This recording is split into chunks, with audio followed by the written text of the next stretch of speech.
Premier, on behalf of Sydney Airport and everyone in the room, I'd like to thank you for your speech today. I think everyone appreciated you outlining your top 10 priorities. I think your insights, what you've achieved, your philosophical approach actually to a very wide range of issues. But I think everyone would agree your vision, your enthusiasm, your conviction is incredibly infectious, and we share your commitment to actually making Sydney, New South Wales #1 again. We've got the opportunity for a few questions now. There are some microphones in the room, so I would ask that you wait for the microphone, announce who you are and your question. Okay, there's one over here. David Fabian from Lander and Rogers Lawyers. Premier, first of all, congratulations on your and your team's fantastic success in bringing New South Wales back to the front of the Australian economy. It's been wonderful to watch. Insofar as the scare campaign will come around having to spend more on electricity, it does seem to me that the electorate as a whole is going to be much more concerned about whether they'll have a job in another 12 months' time. So is there a proposition to the electorate around the economic benefits and the stimulus to the economy, and particularly the stimulus to jobs, which is a message worth sending to the electorate?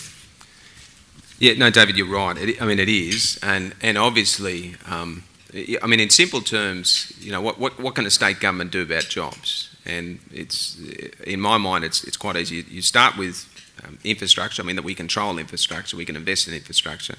That obviously provides jobs, particularly in construction, but then there's productivity long term. So the infrastructure spend is required. It has to be the right infrastructure.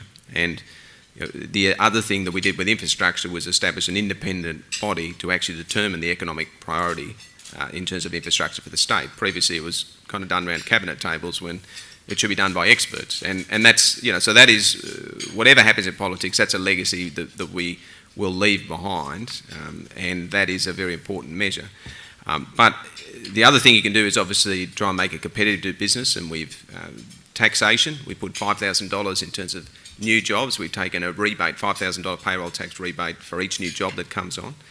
We've also looked at making the workers' comp scheme both sustainable, because it was in significant deficit, but it also has to be affordable for our businesses. So we have done both of those things, and that is the cost of doing business comes off. So that's the environment you start to create. You also need certainty as well, and the certainty that you're seeing, and I can tell you in Queensland, that when that election result came through on the Monday, the markets moved their debt about 10 basis points, which is about $600 million over 10 years. So there is the lack of certainty the markets are nervous about, and then that's exacerbated by what you see down in Victoria. That east-west contract being ripped up. Sovereign risk is something that no one in the financial community here thought you'd see in Australia.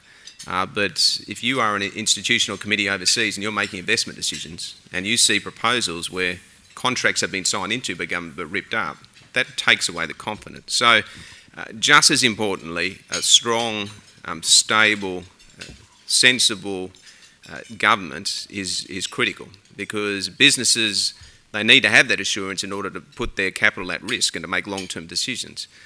So there's various indexes that are suggesting that New South Wales has moved in a much stronger position on that. And that's my fear.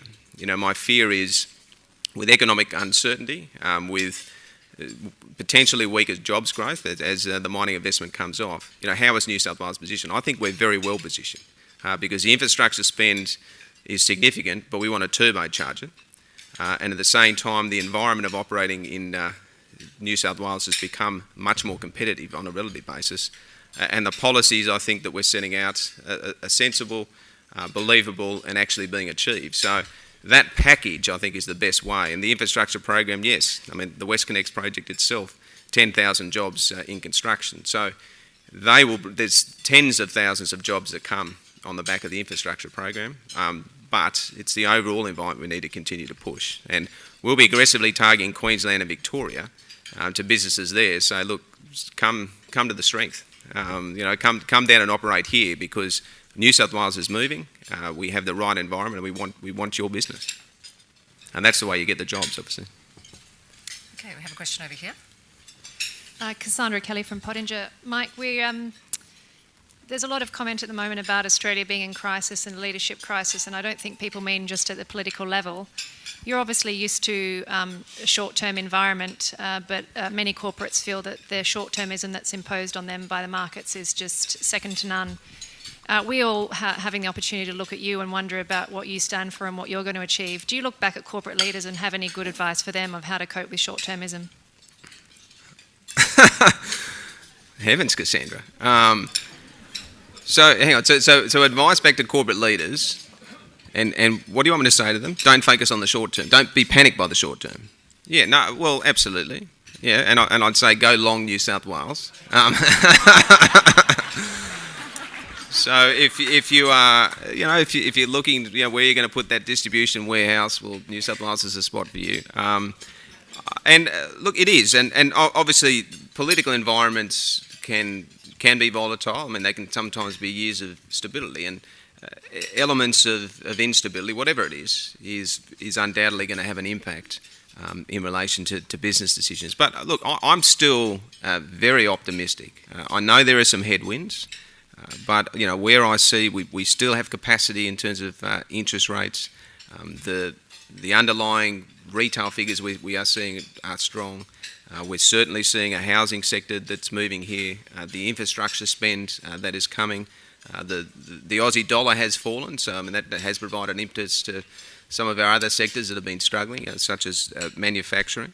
So I remain sort of very optimistic in the longer term, and certainly, my encouragement for corporate leaders is to do the same. I think getting on with the job and investing in long-term propositions makes a lot of sense, and makes a lot of sense here in New South Wales. I think if you look at the long-term lease of the port, that is a good indicator, because some of the best minds in the world looked at the port transaction, and in essence, that's just a model that suggests, well, what's the economy going to be like in New South Wales over the next 30, 40 years in particular. And it was obviously a very strong result we achieved, and the modelling suggests that around the world, this state and more broadly the country is going to be very strong in the next 30 or 40 years. So I'm relaxed about the long term, but ultimately it's not my capital that I'm investing from a private sector point of view. But if I was, I'd be investing here in New South Wales.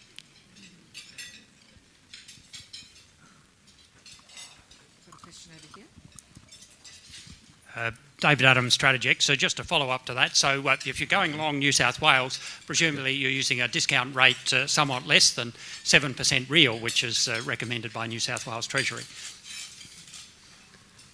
Well, yeah, I don't take all Treasury advice. You can use whatever discount rate you like. Got another one over here. But hello, Treasury that's here. I do appreciate your work. And I generally do. Mike, G'day, Jeff Jeff. Gallop from Sydney University, recovering political addict, but still got a little bit in my system. Mike, I thought it was an excellent speech, but you didn't mention coal seam gas or coal. What's your view on the future of those industries in New South Wales? Yeah, Jeff. Well, it's difficult, and I mean the honest answer is that what we inherited was a mess. We had licences that were distributed from one end of the state to the other. Sort of conflict and land conflict and conflict use was well established across the state. There was no regulation, there was no transparency, and we've had to work hard to start to wind that back. I mean that's will continue to take time, and I think we've done that reasonably well.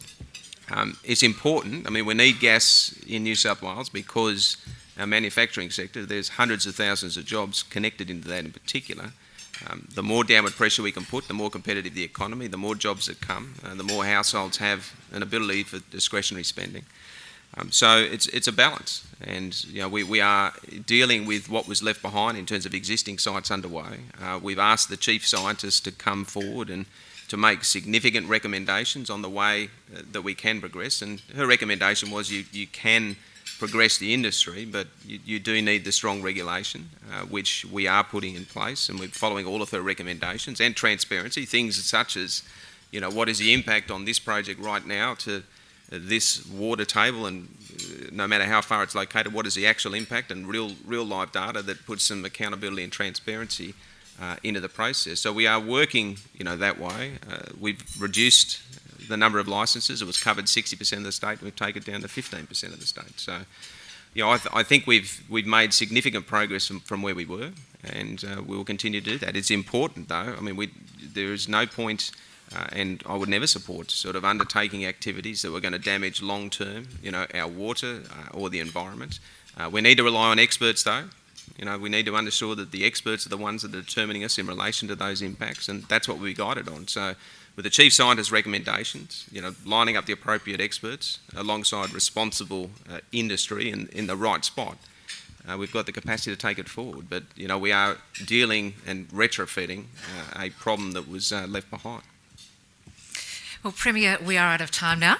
So on that note, thank you very much for your time today. I appreciate it. It's a very busy time for you. You've been very generous with your time. I'm going to hand over now to the very accomplished Peter Rachterstraat to move the vote of thanks.